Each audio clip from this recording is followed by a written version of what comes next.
Perkenalkan, saya Salma Zuhaira Rizkin dengan NIM 2414-010252 dari kelas 4 PIG. Saya dari kelompok 4 membahas materi tentang model-model kurikulum. Saya akan membahas seperdua dari materi tersebut, yaitu model kurikulum subjek akademik dan juga humanistik. Assalamualaikum teman-teman semuanya. Pada pertemuan kali ini saya akan membahas materi tentang model-model kurikulum. Namun sebelum kita masuk kepada model-model kurikulum tersebut, saya akan menjelaskan sedikit apa itu kurikulum. Kurikulum ini bukan hanya sekedar pelajaran yang disampaikan guru kepada peserta didik.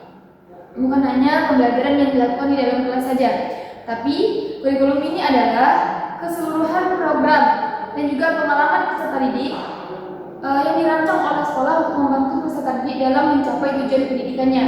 Jadi, kurikulum ini adalah keseluruhan program yang dilakukan sekolah, baik itu program pembelajaran di kelas, di luar kelas, ataupun program-program lainnya, selagi itu membantu peserta didik dalam mencapai tujuan pendidikan, maka itu disebut dengan kurikulum.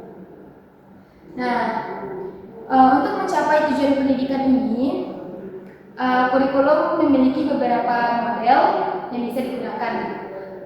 Sebelum itu kita ketahui dulu apa itu model. Dalam kurikulum atau pembelajaran, model itu adalah cara atau metode yang digunakan oleh guru untuk menyampaikan pembelajaran atau materi pembelajaran kepada peserta didik agar peserta didik itu paham terhadap materi tersebut. Dan tidak semua model itu bisa digunakan dalam pembelajaran. Model yang digunakan itu harus sesuai dengan kebutuhan materi dan juga kebutuhan peserta didik. Jika materi tersebut membutuhkan kemampuan psikomotorik dan juga kognitif peserta didik, maka model yang digunakan juga harus sesuai dengan kebutuhan materi tersebut agar penyampaian materi itu bisa dipahami dengan baik oleh peserta didik. Dan kemudian model-model dalam kurikulum itu ada 4. Saya akan menjelaskan di bagian subjek akademik. Subjek akademik.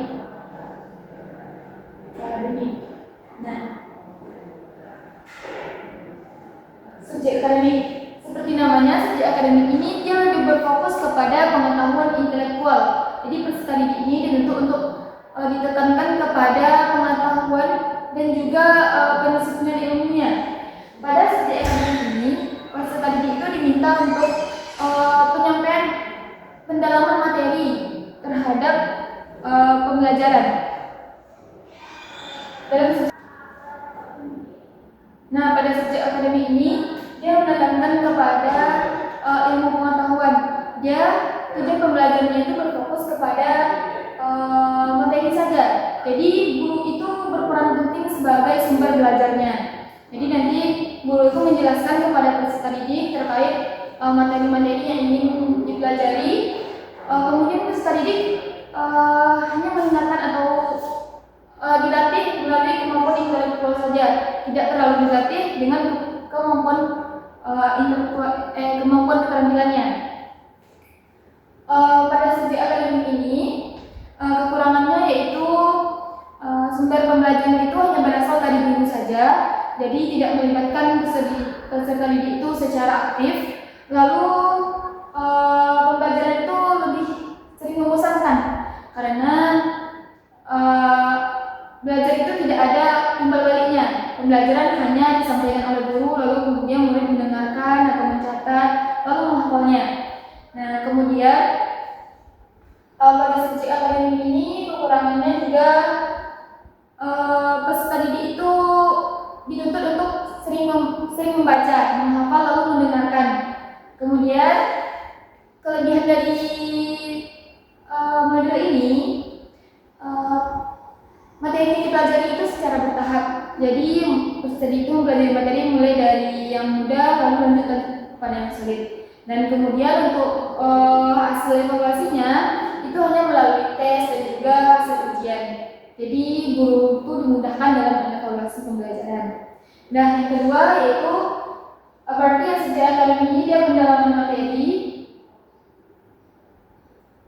Nah, materi.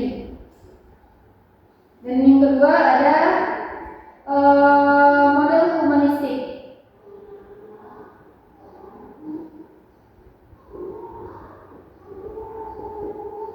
Nah, pada model humanistik ini dia tuh keterbalikan umpamanya dengan model akademik ini.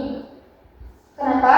Karena pada model humanistik ini pembelajaran itu lebih berpusat kepada peserta didik.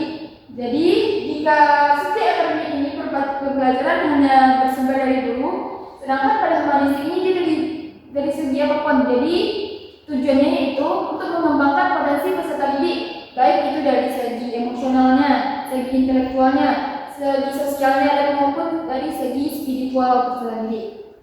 Jadi guru ini diminta untuk mampu menyampaikan materi dan mengembangkan materi tersebut dari segi apapun.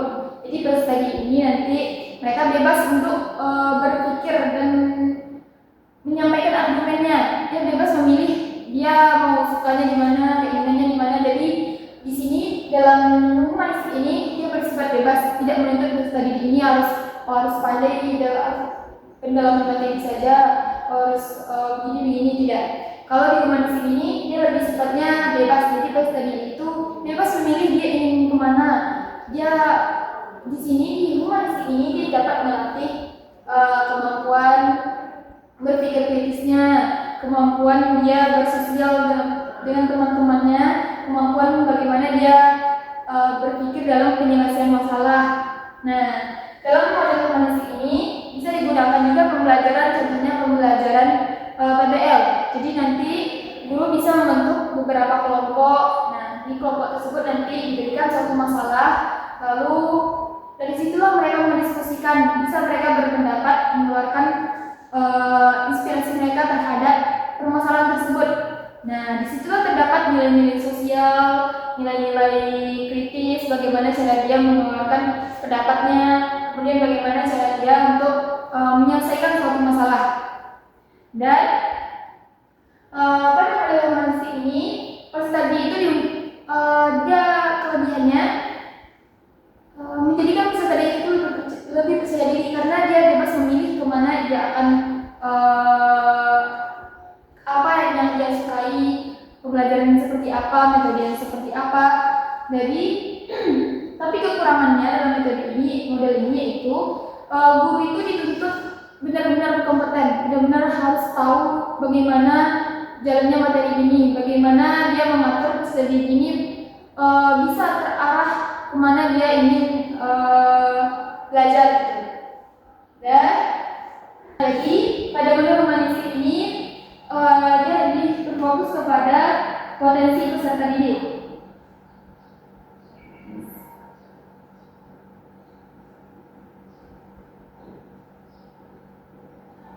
Nah, tapi pembelajaran ini tetap bisa digunakan asalkan sesuai dengan kebutuhan peserta didik. Namun kembali lagi, bagaimana ini ditentukan dengan bagaimana cara guru nanti mengajarkan materi tersebut, bagaimana disesuaikan dengan kebutuhan dan tahapan umur peserta didik. Jika mereka masih SD, maka bagaimana cara mengajarnya. Kalau mereka udah SMP, udah SMA, bagaimana ditentukan juga bagaimana metode ajarnya. Nah, lalu dapat disimpulkan bahwa subjek akademik ini dia berfokus kepada ilmu pengetahuan dan pendalaman materi. Lalu dia juga berfokus ke sumber ilmu pengetahuan itu hanya dari guru, hanya berasal dari guru. Dan sedangkan pada humanistik ini dia ini berfokus untuk mengembangkan potensi apapun yang ada pada peserta didik tersebut. Jadi di humanistik sumber belajar itu boleh berasal dari apapun asalkan itu dapat mengembangkan potensi diri peserta didik itu, baik itu dari bakatnya, baik itu dari bakat intelektualnya ataupun bakat-bakat lainnya. Jadi guru nanti akan menyesuaikan bagaimana cara mengajarnya dengan kebutuhan peserta didik. Mungkin hanya sekian penyampaian materi dari saya. Saya akhiri dengan wassalamualaikum warahmatullahi wabarakatuh.